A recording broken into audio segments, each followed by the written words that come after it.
Is there a danger of creating unrealistic expectations through vision boarding? Because I feel like you kind of touched on it a little and said, do you have the qualifications? Do you have the discipline to hold on to that dream?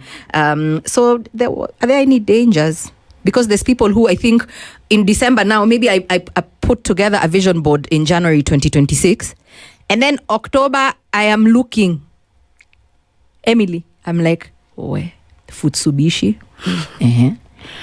I am just here. The only place I have traveled to is in my house. Kitchen, bathroom, bedroom. Hakuna mali naendanga ni short distance sprints. Hakuna even the passport in fact is just gathering dust. So I give up and I say, I've torn this thing. So whatever I had started setting in motion, does it stop? Because now I've given up all hope. I've tossed it in the bin. I'm like, this is crap. I should never have listened to Emily. She's just pretty and she has a nice voice. She should just stick to marketing and other things. Talk me into the dangers of giving up too soon. Aiming too high, if there ever was such a thing. No, that's a very good question, and that's why for me the process for me is so important. And I know there are very many people who do vision boards, and there's no right or wrong, to be very honest. I believe everyone has their process.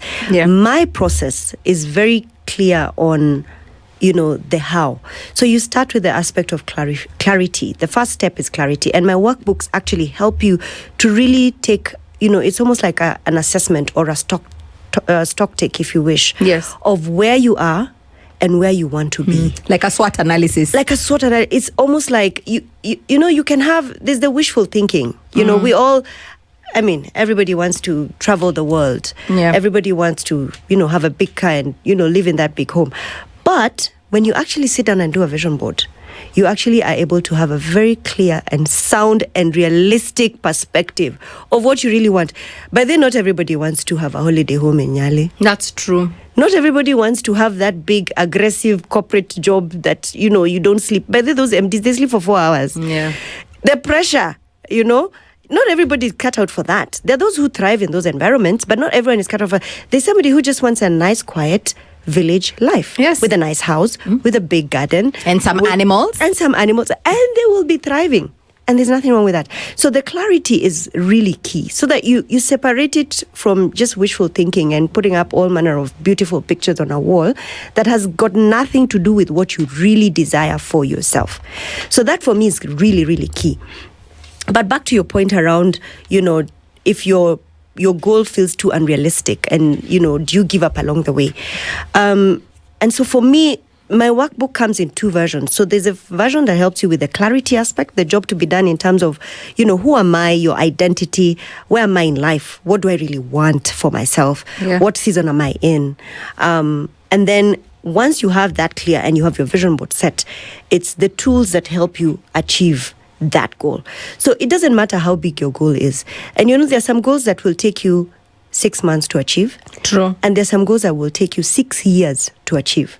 So you need to be able to pace yourself. And I always tell people, when you do your vision board, in that big vision board, there'll be a dream that you can achieve literally in 3 months, and you're done with it and tick, off you go.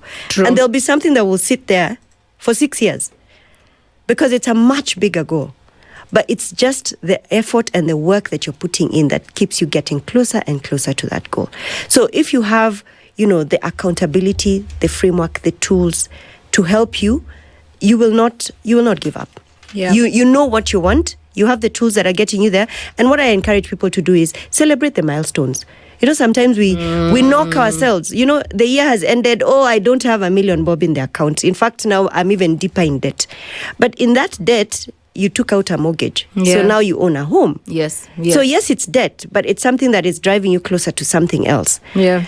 Don't knock yourself. The invaluable lessons also, Emily. Exactly. Now I know what not to do. Yes.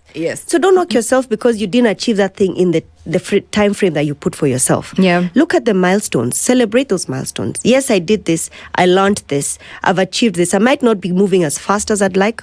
Recalibrate, maybe set a more realistic timeline, but keep going. So the accountability aspect of it and the framework helps you achieve that. Because we are a very impatient lot. Yes. This generation. Yep. We're just like, look at our parents. They took long to own the things they did, even if they didn't own much. Yeah. But it took them really long. Now, because of the internet and fast internet, you imagine that everything should be pop like the microwave. Yeah. There is your man, there is your children. And in fact, you start from intern to CEO of a publicly listed company. Thank you very much. We're very impatient.